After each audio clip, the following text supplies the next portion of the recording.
Okay. And Although, I mean, if all you're saying is that Vale doesn't like, when your caster is armor 20. well, the thing is, Vale's going to take a Ravagore, so if you're not immune to fire, I'm also lighting you on fire and shit. Gotcha. Except against Fury, I'm not.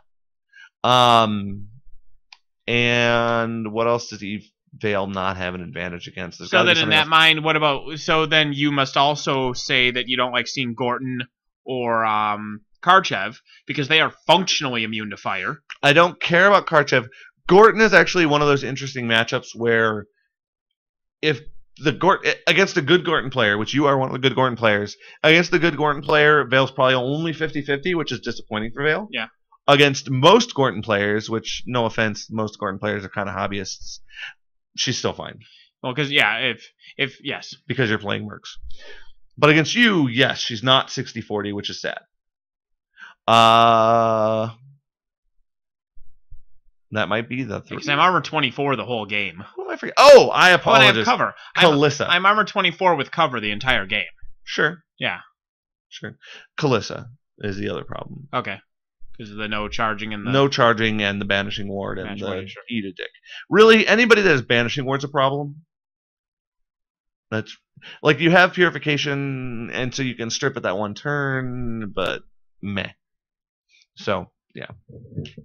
So anyway, I'm 83% in tournaments with Lilith 2 this year. I'm 71% with Epic Vale in tournaments this year. Hilariously, the email cut off before I could show you Saren, which I'm well over 66% in. Is there a silver bullet complement that can cover spell hate lists with Ravagore immune casters? It's called Abby 2, it's called Thagrosh 2, it's called Thagrosh 1.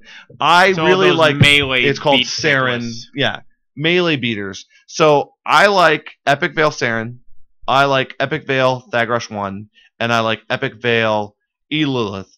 I have yet to bring Abby 2 to a tournament, but I would think Epic Vale Abby 2 would also be good. But hilariously, you don't need Vale 2 because you have Abby 2, so you bring Abby 2, Lilith 2, so you can just shit down people's throats all week. Okay. Spoiler alert, not that anyone watching this is going to care. Abby 2's Theme Force doesn't take Proteus, so you don't have to worry about that character restriction. Yeah, that's true. Abby 2's Theme Force doesn't allow the Succubus, so I don't play it. I think Abby 2 needs the Succubus. So, spoiler alert, none of you watching this care because none of you are going to be probably playing me in the LCQ, or at least very vanishingly small chances, since there's only 13 listeners at this point. But, free knowledge, I'm going to be playing Abby 2, Lilith 2 at the Last Chance Qualifier, and I will probably be shitting down a lot of people's throats, and then I'm going to run into players that play the game more than I do, and I might lose. But Abby 2, Lilith 2, really goddamn good pairing. I'm going to bring Pigs to the Last Chance Qualifier. I'm going to win it, and then I'm going to bring Pigs to the fucking War Machine Invitational, and I'm going to win that too. I'm going to Flanzer all the way through, but I'm not going to flub my assassination. I'm not going to bid this coin because it's important to me to have a Legion coin. But I will bid something else against the chances of that happening. I probably should be willing to bid that, yes, because it is a safe bet. Point is, there are casters in Legion that even I can't lose with. Lilith 2, Saren, Vale 2, and Abby 2. Those 4 casters, and actually I'm remarkably successful with Thagrosh 1 as well. Those 5 casters, if your pairing includes some 2 of those that don't massively overlap in list pairings, you will do well at tournaments regardless of if you're a good player. If you're a good player, you'll win tournaments with any of those 5 casters. But then we have other casters in our faction that a good player could probably win with, and I can't. So that's Legion for you. Trevor says you're going to lose to Knack the first round. We should see which one of us is better in the Last Chance Qualifier. You with Legion or me with Pigs? Actually, I'm very curious. So some of the famous people, like... I should bring Convergence because they're better, but fuck that noise. They are way better. I have a Helga, and I have the new Theme Force for Arcadius, and I'm playing which is legit. So Trevor from Chain Attack and a few other people were chatting on Facebook. I don't know how many of you follow them, probably a lot because they're famous. And they were talking about how they're going to go 3-3 or 4-2. I'm bringing Abby 2 and Lilith 2, and I will be quite honest. If I don't go at least 4-2 with that particular pairing, regardless of my personal ability as a player, I will be shocked. Because those 2 casters are amazing. And the great thing about both those casters in a tournament, the other thing you don't think about necessarily when you're coming up with your tournament pairings, the other great thing about both those two, bringing those two casters in a tournament situation is Abby 2 is surprisingly simple to play. There's not a lot of mental stress when playing Abby 2. It's like, be defensive, be defensive. Can I feat this turn and kill all of their heavies? Oh, I can. Excellent. Feat, kill all your heavies, your turn. And then be defensive, win. Lilith 2 is, I took a turn. Oh, I got a second turn. Excellent. I kill your caster. Pip wants to know which of those two you drop against Arcadius again.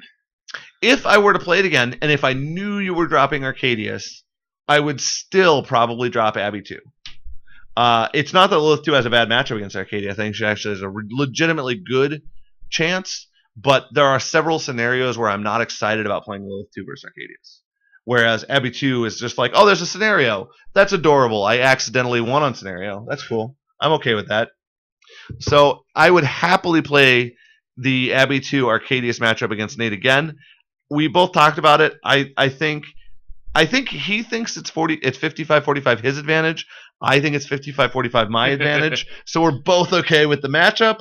I would happily play it again. It's probably, because we're both a little bit optimistic people, probably 50-50, which is a really good game. So who's got a problem with a 50-50 game? If I could play Rhett and I could play every matchup 50-50, I could win with Rhett. But I can't because, spoiler alert, if I ever do one of these about Rhett, you know what the problem with Rhett is? Is every fucking goddamn game in a tournament is list chicken. When I play Abby 2, outside of like 3 casters or 4 casters in the game, it's at least a 50-50. When I play Veil 2, outside of 3 or 4 casters in the game, it's at least a 50-50.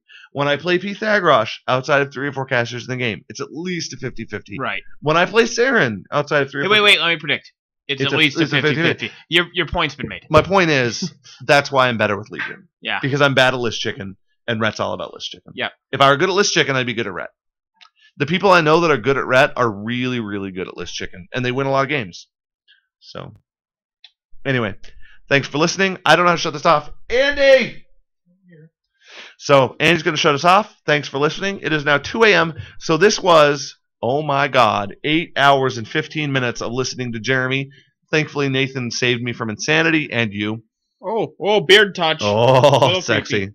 Hope you guys enjoyed it. It was great having you. See you guys at War Machine Weekend.